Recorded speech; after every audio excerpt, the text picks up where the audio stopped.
আসসালামু আলাইকুম ওরহামতুল্লাহ। সবাই কেমন আছেন? আশা করছি আপনারা অনেক ভালো আছেন। আমি আলহামদুলিল্লাহ আপনাদের দোয়ায় আল্লাহর রহমতে অনেক ভালো আছি। আজকে আসছি আসলে আপনাদেরকে একটা হাদিস শোনানোর জন্য। দেখেন, এই পৃথিবীতে কেউ চিরস্থায়ী নয়, সবাই ক্ষণস্থায়ী। চিরস্থায়ী একটা স্থান হচ্ছে, সেটা হচ্ছে প্রথম ঘাঁটি আমাদের, সেটা হচ্ছে আপনার কবরস্থান।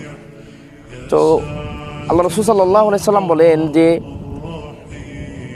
কিয়ামতের ময়দানে বনি আদমের কোনো সন্তান 5টা প্রশ্নের উত্তর দেওয়া ব্যতীত সে সামনে অগ্রসর হতে পারবে না। তার মধ্যে 1 নম্বর হচ্ছে সে তার হায়াতকে কিভাবে কাটাইছে, তার জিন্দেগি সে কিভাবে পরিচালনা করছে, এটার জবাব অবশ্যই তাকে দিতে হবে। 2 নম্বর, সে মাল কিভাবে অর্জন করছে এবং সে মালগুলা কিভাবে ব্যয় করছে। 3 নম্বর, মাল কিভাবে অর্জন করছে। 4 নম্বর, সে মাল সে কিভাবে ব্যয় করছে। 4 নম্বর, সে যৌবনকালকে কিভাবে কাটাইছে।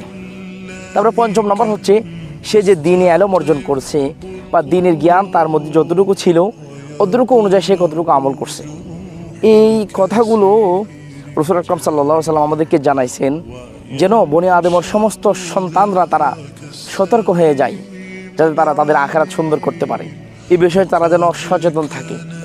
প্রিয় দিনী ভাইয়েরা, আমার সকলের দৃষ্টি আকর্ষণ করছি, নিজের দুনিয়া থেকে আখিরাতকে বেশি সাজান, দেখবেন আপনার জিন্দেগি খুব সুন্দর হবে।